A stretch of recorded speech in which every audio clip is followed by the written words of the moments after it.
इस वीडियो में हम पढ़ने वाले हैं important policy changes in NEP NEP new economic policy 1991।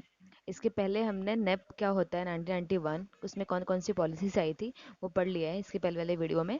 इस वीडियो में हम पढ़ेंगे कि नेप की अभी इम्पोर्टेंट क्या है, मतलब कौन सी इम्पोर्टेंट पॉलिसी चेंज हुई है इकोनॉमिक में, राइट। तो वो हम पढ़ने वाले हैं। इसमें हम पढ़ेंगे डिमांड साइड और सप्लाई साइड। तो डिमांड साइड क्या होता है, सबसे पहले हम वो पढ़ेंगे। The new government under the prime minister of PV Narasimha Rao. तो एक न्यू गवर्नमेंट थे, प्राइम मिनिस्टर थे of P Narasimha Rao, which assumed office in June 1991 took the following policy measures, right. They relied on, ये जो नरसिम्हा राव थे, वो जो गवर्नर थे, उनका मेन फोकस किस पे था? Macro economic stabilisation and structural reform in industrial and trade policy. ठीक है।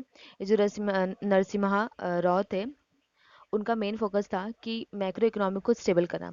स्टेबल का मतलब क्या होता है कि बहुत सारी इकोनॉमिक कंडीशन होती है, इन्फ्लेशन डिफ्लेशन, उसको स्टेबल करना, ये मेन फोकस था उनका इस पॉलिसीज़ का।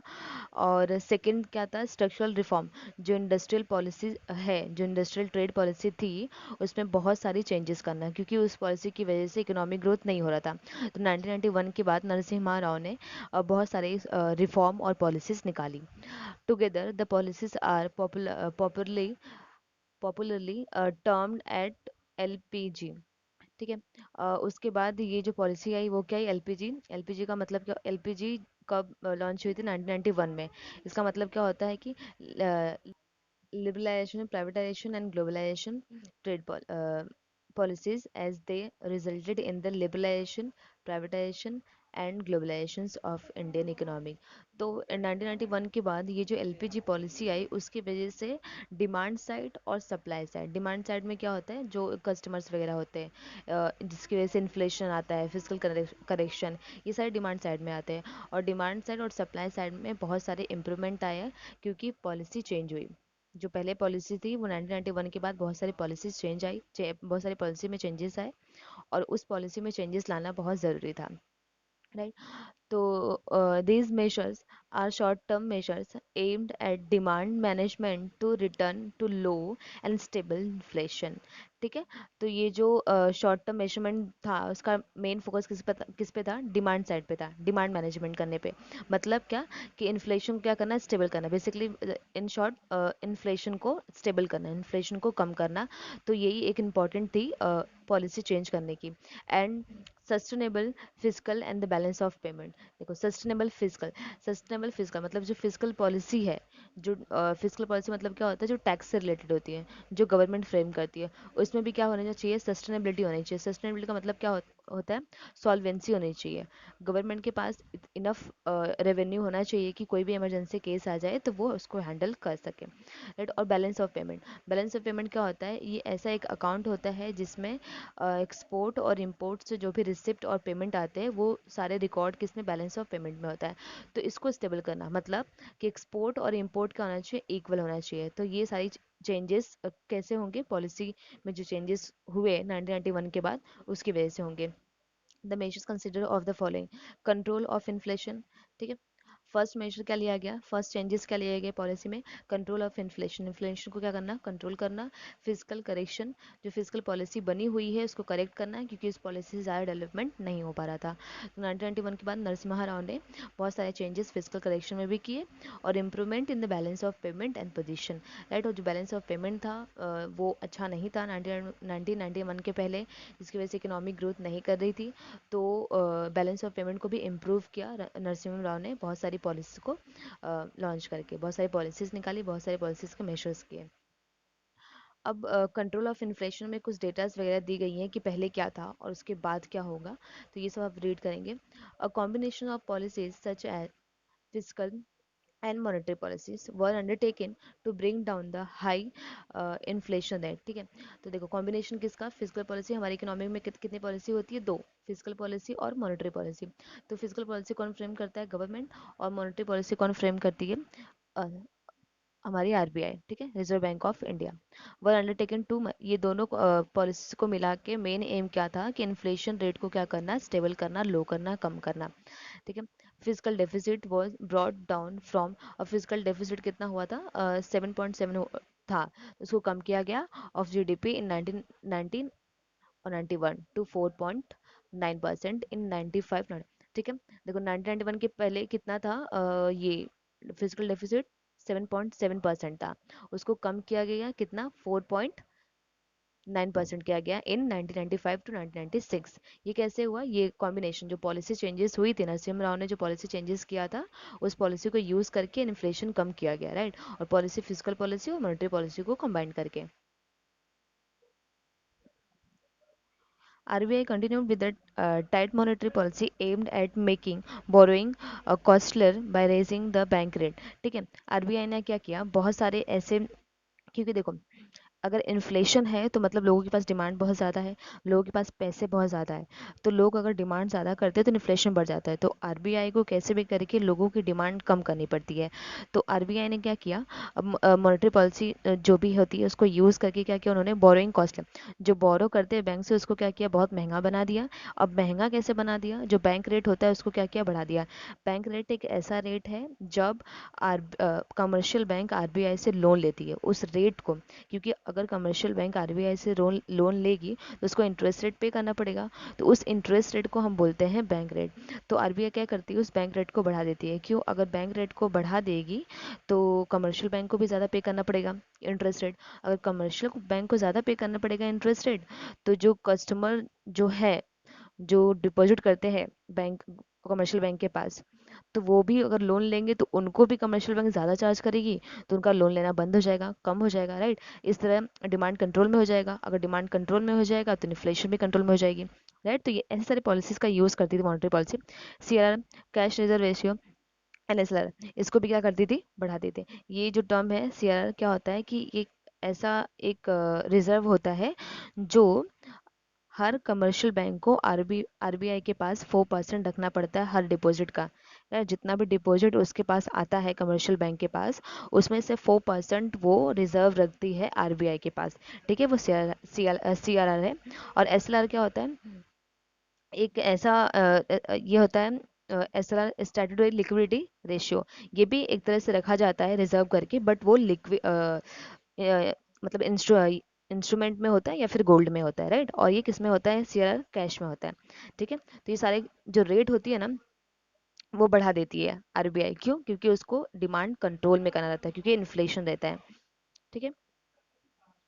It was done to reduce the money supply and control inflation, ठीक है। जैसे कि मैंने बताया ये सारी चीज़ें किस लिए होती थी, सिर्फ और सिर्फ मनी सप्लाई को रिड्यूस करना, जो इकोनॉमिक में मनी सप्लाई हो रही है जिसकी वजह से इन्फ्लेशन बढ़ रहा है उसको रिड्यूस करना और इन्फ्लेशन को कंट्रोल करना। SLR was raised from the 38% to 38.5% in the September 1990, और the SLR was raised to 15% in July 1989, और the bank rate was raised to the 12% in October 1991 to curb excessive liquidity, ठीक है। ये सारी data दी हुई है कि 1991 के पहले कितना ज़्यादा सीआरआर और एसएलआर होता था, कितने ज़्यादा परसेंटेज होते थे, बट करेंटली अभी 4% है सीआरआर और एसएलआर 16 और 19%, ठीक है। ये हुआ कंट्रोल ऑफ इन्फ्लेशन, ठीक है, ये फर्स्ट है। सेकेंड हम पढ़ेंगे फिजिकल करेक्शन। सेकेंड पॉइंट है डिमांड साइड का फिजिकल करेक्शन। तो फिजिकल रिफॉर्म वर इंट्रोड्यूस सिंस 1991, ठीक है। 1991 के बाद बहुत सारी चेंजेस आए फिजिकल पॉलिसी में to correct the growing physical imbalance, जो फिजिकल पॉलिसी में इम्बैलेंस हो रहा था, राइट, उसको करेक्ट करने के लिए बहुत सारे रिफॉर्म्स हुए, बहुत सारे पॉलिसी चेंजेस हुई, राइट। इतनी सारी इंपॉर्टेंट थी, ये हम इंपॉर्टेंट पढ़ रहे हैं। तो अभी ग्रोइंग फिजिकल इम्बैलेंस का मतलब क्या होता है, जहाँ पे रेवेन्यू ज़्यादा होता है एक्सपेंडिचर से, या फिर एक्सपेंडिचर ज़्यादा होता है रेवेन्यू से, तो ये जो इम्बैलेंस होता है इसको करेक्ट करने के लिए बहुत सारे रिफॉर्म्स हुए। To this end government introduced expenditure reform to reduce the non-productive public expenditure by cutting down subsidies, defense expenditure and administrative expenditure, ठीक है। अब जो नॉन प्रोडक्टिव, ठीक है, ये जो सारी एक्सपेंडिचर हो रही थी, राइट, नॉन प्रोडक्टिव मतलब क्या होता है कि ऐसी एक्सपेंडिचर जो गवर्नमेंट करती है जिससे कोई भी इनकम जनरेट नहीं होती, राइट, उस एक्सपेंडिचर को हम लोग बोलते हैं नॉन प्रोडक्टिव, राइट। अगर गवर्नमेंट हॉस्पिटल बना रही है तो वो प्रोडक्टिव होता है, क्यों? क्योंकि उससे इनकम जनरेट होती है, ठीक है। बट अगर गवर्नमेंट क्या करती है, जो भी एक्सपेंडिचर करती है वो डिफेंस प्रोवाइड करने के लिए करती है, सब्सिडी देती है, एडमिनिस्ट्रेटिव एक्सपेंडिचर होता है, मतलब जो गवर्नमेंट के अंडर काम करते हैं उनको जो पैसे वगैरह सैलरी वगैरह देना, जो पुलिस वगैरह होते हैं, राइट। तो ये सारे जो पैसे देती है गवर्नमेंट, जो एक्सपेंडिचर करती है वो प्रोडक्टिव नहीं होता, क्योंकि उससे भी कोई भी इनकम जनरेट नहीं होती, राइट। तो ये सारे एक्सपेंडिचर को क्या करना था, कम करना था। क्यों? क्योंकि फिजिकल इम्बैलेंस हो रहा था, एक्सपेंडिचर ज़्यादा हो रहा था और रेवेन्यू कम हो रहा था। इसको करेक्ट करने के लिए ये सारे जो नॉन प्रोडक्टिव खर्च थे गवर्नमेंट के, जो एक्सपेंडिचर थे, उनको क्या करना था, कम करना था। Government reduce the budgetary support to the public enterprises and also undertook repayment of the old public debt in order to reduce the interest burden, ठीक है। गवर्नमेंट ने क्या किया, अभी बजट जो बजट बनाती है वो उसको क्या किया, बैलेंस करने के लिए जो भी ओल्ड पब्लिक डेप्ट है, मतलब जो भी उन्होंने पुराना पब्लिक लोन लिया था, मतलब एक्सपेंडिचर को फुलफिल करने के लिए जो लोन लेती है गवर्नमेंट, जो लोन लिया था उस पर इंटरेस्ट भरना पड़ता है, तो उस इंटरेस्ट को पहले क्या करना था, कम करना था, ठीक है, मतलब पे करना था, सो दैट जो भी बर्डन है इंटरेस्ट रेट का वो क्या हो जाए, कम हो जाए, और फिजिकल रिफॉर्म, फिजिकल जो इम्बैलेंस है वो क्या हो जाए, बैलेंस हो जाए। देखो, measures were taken to increase the tax revenue through the tax reform, जैसे कि मैंने बोला कि यहाँ पे क्या हो रहा था कि रेवेन्यू कम थी, एक्सपेंडिचर ज़्यादा हो रहा था, तो इस इम्बैलेंस को कम करने के लिए बहुत सारी चीज़ें की, जैसे कि एक्सपेंडिचर कम किया, पब्लिक डेट को पे करना है, पे ऑफ करना है, सो दैट थोड़ा बर्डन कम रहे, राइट। और जो नॉन प्रोडक्टिव खर्च थे उनको कम करना था। तो ये measures were taken to increase the tax revenue, और टैक्स रेवेन्यू को इंक्रीज करना था। अब टैक्स रेवेन्यू को कैसे इंक्रीज करना था, या तो टैक्स रेट बढ़ा देगी गवर्नमेंट, या फिर पब्लिक एक्सपेंडिचर कम कर देगी, जो एक्सपेंडिचर कर रही है वो क्या कर देगी, कम कर देगी, तो रेवेन्यू ज़्यादा हो जाएगा, right, through the tax reform.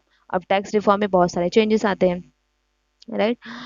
Taxes were rationalised and the simplified, जो टैक्सेस थे वो क्या हुए, रेशनलाइज हुए और सिंप्लीफाइड हुए, मतलब जैसे कि 10% 11% हुआ, मतलब जो भी स्ट्रक्चर हुआ था टैक्स का, उसको क्या किया, सिंप्लीफाइड किया, सो दैट जो टैक्स पे कर रहे हैं उनको भी समझ में आया और गवर्नमेंट को भी कोई कंफ्यूजन नहीं होना चाहिए, राइट। तो ऐसी सारी चेंजेस हुए फिजिकल को करेक्ट करने के लिए, इसमें बहुत सारी डेटा दी गई हैं जो सिर्फ रीडिंग है, राइट। अभी थर्ड पढ़ेंगे हम। थर्ड है बैलेंस ऑफ पेमेंट एडजस्टमेंट। अब बैलेंस ऑफ पेमेंट होता क्या है, बैलेंस ऑफ पेमेंट ये ऐसा अकाउंट होता है जिसमें एक्सपोर्ट, जैसे कि मैंने बताया, इसमें एक्सपोर्ट और इंपोर्ट में जो भी रिसिप्ट और पेमेंट होते हैं उसका रिकॉर्ड अकाउंट रखती है, डबल एंट्री सिस्टम होता है, उसे हम बोलते हैं बैलेंस ऑफ पेमेंट। अब बैलेंस ऑफ पेमेंट में जो ट्रेड होता है वो बैलेंस होना चाहिए, मतलब एक्सपोर्ट और इम्पोर्ट क्या होना चाहिए, इक्वल होना चाहिए। अगर ये इक्वल नहीं होता है तो बहुत सारी प्रॉब्लम हो जाती है इकोनॉमिक के साथ, राइट। तो उसको एडजस्ट करना था, तो वो बहुत सारी पॉलिसी चेंजेस करनी पड़ी इसको बैलेंस करने के लिए, बैलेंस ऑफ पेमेंट को। measures were taken to improve the balance of payment of the country, right। बहुत सारे measures लिए गए, क्या improve करने के लिए, बैलेंस ऑफ पेमेंट, जो कंट्री की बैलेंस ऑफ पेमेंट है इसको इम्प्रूव करने के लिए, क्योंकि एक ये ऐसी चीज़ होती है जो हम दूसरे कंट्री से ट्रेड करते हैं, इंटरनेशनल लेवल पे होता है ये, राइट, क्योंकि एक्सपोर्ट और इंपोर्ट हम दूसरे कंट्री से ही करते हैं।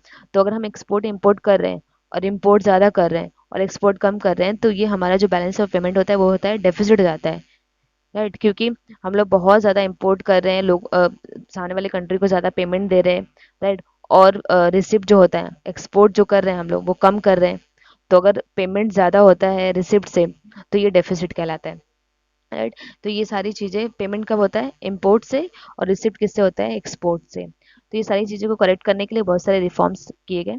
The rupee was devalued by the 18 to 19% इन जुलाई 1991। देखो, जो रुपी है हमारी कंट्री की, राइट, उसको डीवैल्यूड की गई, मतलब 18 टू 19% इन द जुलाई 1991। 1991 में क्या किया गया है कि जो रुपी की वैल्यू है ना वो कम की गई। ऐसा क्यों किया गया, सो दैट जो गुड्स एंड सर्विसेज की प्राइस है वो कम हो जाए।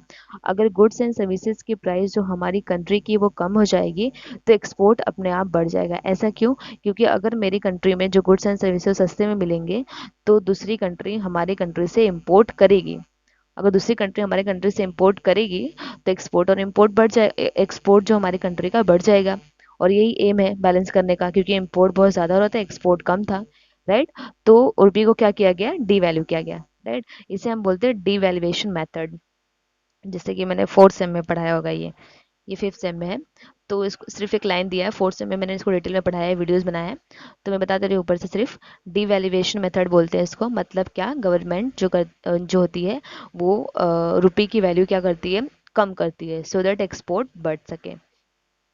This was followed by the introductions of the liberalized exchange rate management system, right, in 1992-1993. Under this, a dual exchange rate was fixed, under which the 40% of the foreign exchange was to be surrendered at the official rate, right, and 60%, and the remaining 60% can be converted at the market determined rate. देखो, ये होता है fully convertibility और the partially convertibility. तो अभी हम पढ़ रहे हैं, ये जो फॉलो होता था ना, ये होता था पार्शली कन्वर्टिबिलिटी। इसका मतलब क्या होता है कि अगर कोई मतलब फॉरेन में कोई अर्न कर रहा है, राइट, अगर वो हमारी कंट्री में भेजता है, तो जो 40% है ना, वो foreign exchange was to be surrender at the official rate, right, वो कहाँ से, ऑफिशियल रेट पे होगा, जैसे कि आरबीआई खुद कन्वर्ट करेगी, राइट, और जो 60% रहेगा ना, वो मार्केट रेट पे कन्वर्ट होगा। ऐसा क्यों होता है, क्योंकि इसमें मतलब क्या होता है कि जो 40%, जैसे कि आरबीआई का ऑफिशियल रेट है 20%, राइट, और मार्केट का है 25%, राइट। तो ये सब रूल था, तो जो फॉरेन में अर्न करते उनको 40% का कम मिलता था, और 60% क्या 60% का क्या होता था, ज़्यादा मिलता था। क्यों? क्योंकि मार्केट रेट पे होता था, मार्केट ज़्यादा होती है ऑफिशियल रेट से, या फिर ऑफिशियल रेट हो ज़्यादा होगी मार्केट रेट से, राइट। तो ऐसे बहुत सारी चीज़ें होती थी, 40% उन लोगों को ऑफिशियल रेट से ही कन्वर्ट कराना पड़ता था, और 60% मार्केट रेट से, राइट। ऐसा आरबीआई इसलिए करती थी, सो दैट जो फॉरेन एक्सचेंज आ रहा है, अर्निंग आ रहा है, 40% उसके पास रिजर्व रहे, राइट। सो खर्चे ना हो, डिमांड ना बढ़े, इन्फ्लेशन ना बढ़े। तो ये सारी चीज़ें कंट्रोल करने के लिए जो आरबीआई होती थी, 40% ऑफिशियल रेट से ही कन्वर्ट करती थी, और 60 मार्केट रेट से। इसको डिटेल में अभी नहीं पढ़ेंगे, ये ऊपर से समझ लो, डिटेल में हम बाद में पढ़ेंगे, कन्वर्टेबिलिटी आएगा चैप्टर्स में। तो ये था बैलेंस ऑफ पेमेंट एडजस्टमेंट, जिसके लिए बहुत सारी पॉलिसी रिफॉर्म की गई, राइट।